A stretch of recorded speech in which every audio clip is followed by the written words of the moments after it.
Kita beri tepuk tangan yang paling meriah untuk Ketua Umum kita. Ketua Umum PDI Perjuangan Megawati Soekarno Putri dalam pembukaan Rakernas PDIP menyebut demokrasi memerlukan kontrol dan penyeimbang. Di masa pemerintahan Prabowo, Megawati menyatakan posisi PDIP harus tetap mendengarkan suara akar rumput.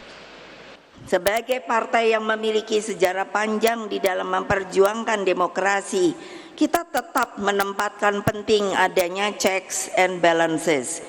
Bahwa demokrasi memang memerlukan kontrol dan penyeimbang.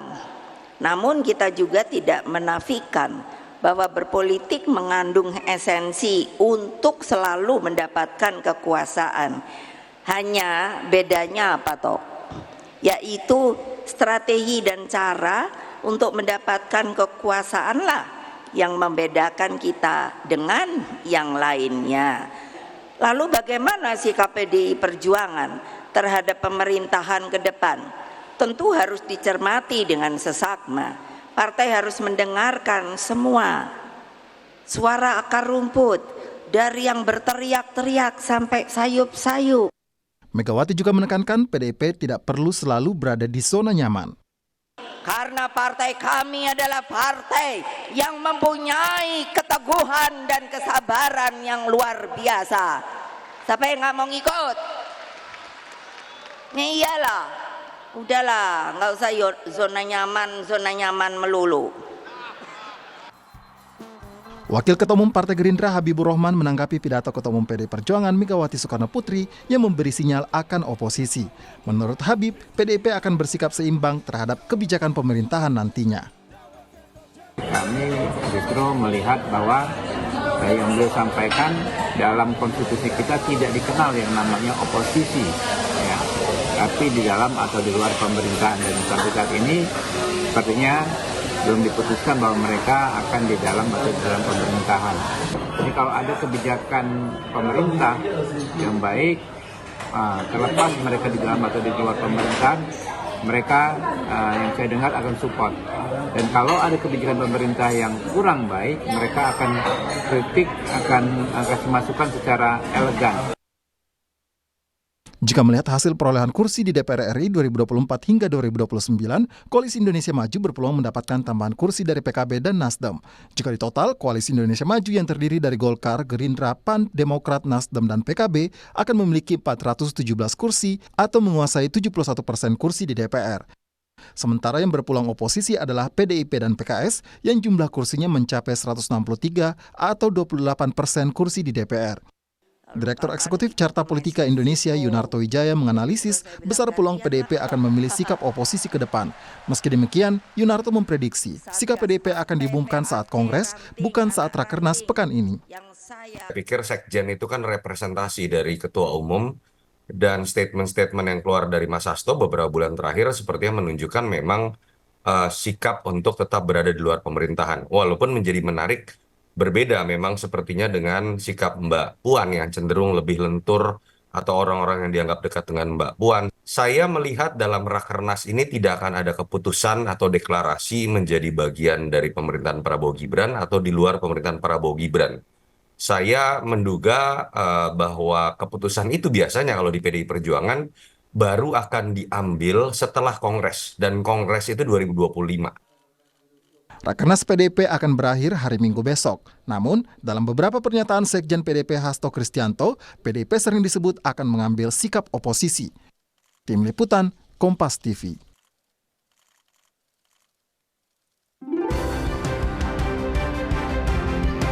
Ketua Umum PDI Perjuangan sudah memberikan sinyal oposisi, apakah ke depan akan berkoalisi atau justru berani oposisi. Kami akan bahas bersama politisi PDIP nanti. Kita masih menunggu Masinton Pasaribu yang ada di arena Rakernas dan sudah bergabung dosen ilmu politik Universitas Al-Azhar, Ujang Komarudin. Selamat malam, Kang Ujang. Selamat malam, Mbak Priska. Kalau dari pernyataannya Bu Mega, walaupun belum tegas dinyatakan di arena Rakernas, kayaknya sih kodenya sudah cukup jelas atau bahkan sangat jelas ke arah di luar pemerintahan, begitu Kang Ujang? Iya, bukan lagi samar-samar ya, bukan lagi sayup-sayup. Ini indikasi tanda-tanda gitu ya, pernyataan yang sangat jelas, sangat clear bahwa kelihatannya PDIP ke depan gitu ya akan ada di luar pemerintahan, dan itu sangat bagus, sangat prinsipil. Kenapa?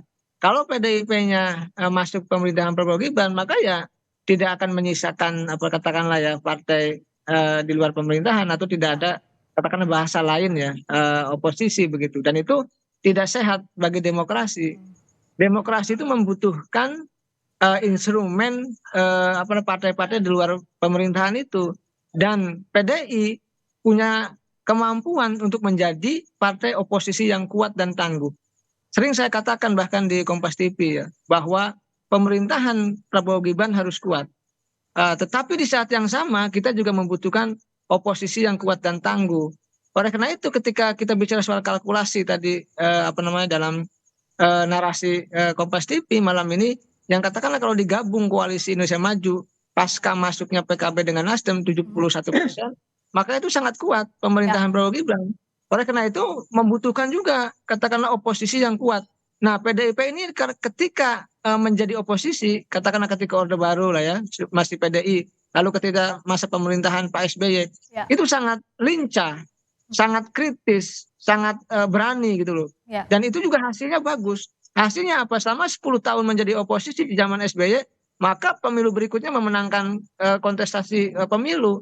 Dan itu menjadi investasi yang baik ketika itu, ketika memilih menjadi partai oposisi.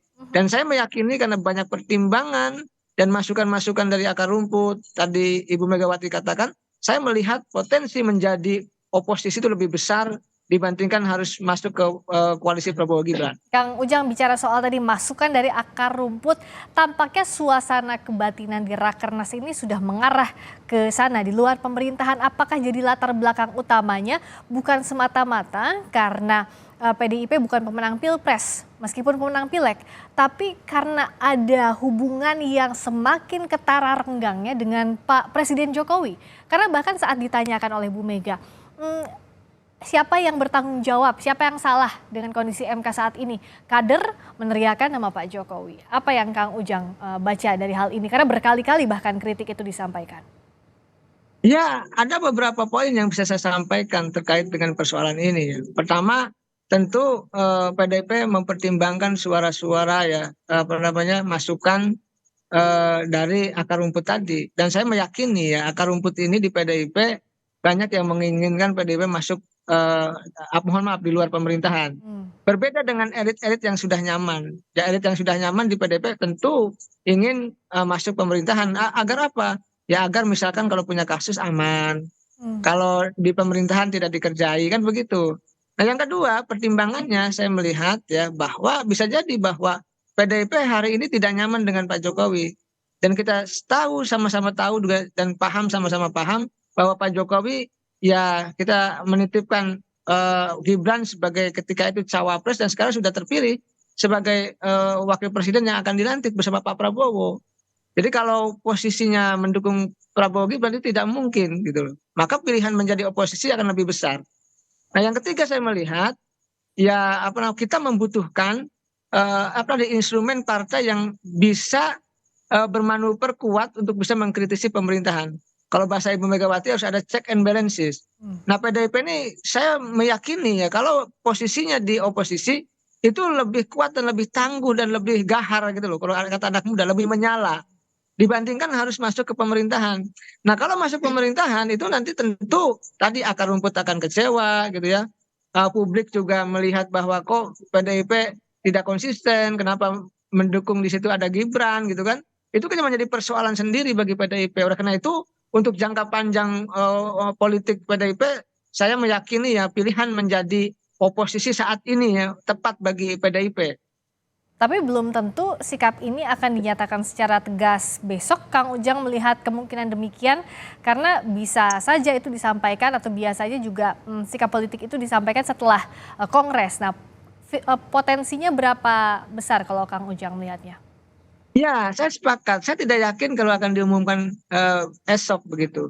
Saya meyakini bahwa nanti, karena begini, dalam konteks politik pelantikan Pak Prabowo pun masih sekitar kurang lebih ya 5 bulan gitu. Nah, dalam konteks itu juga kalau diumumkan sekarang tidak ada ruang nanti untuk bisa berkomunikasi atau bernegosiasi ya katakanlah elit-elit PDIP dengan kelompok pemerintah. Ini kan dalam politik itu kan berjalan, walaupun Betul. pilihannya nanti menjadi oposisi, tetapi kan ruang negosiasi, ruang kompromi, ruang komunikasi itu pasti akan dibangun. Saya melihat begini, Mbak Priska, kita tahu juga bahwa di masa SBY Oke, itu PDIP menjadi oposisi, tapi jangan lupa juga baik. bahwa almarhum Pak Taufik Kemas itu menjadi ketua MPR RI, Ya, yang itu direstui juga oleh Pak SBY, oke. padahal kita tahu oposisi. Nah, jangan-jangan ini juga sama bahwa PDIP beroposisi, tapi Mbak Puan aman menjadi ketua DPR kan begitu? Kan Oke. itu sama-sama. Kita akan tanyakan ini juga ya Kang Ujang, bagaimana potensinya kepada politisi PDI Perjuangan.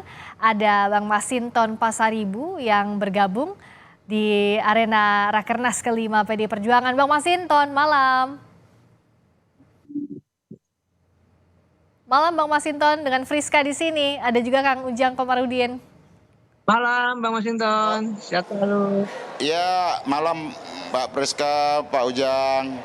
Nah, Bang Masinton, kalau bicara soal apa sikap politik PDIP pasti nggak mungkin dijawab sekarang sama Bang Masinton, nggak mungkin mendahului Ibu Ketum. Tapi bicara soal suasana kebatinan, pernyataannya Bu Megawati, kayaknya arah-arahnya udah di luar pemerintahan ya kalau dibaca, Bang Masinton.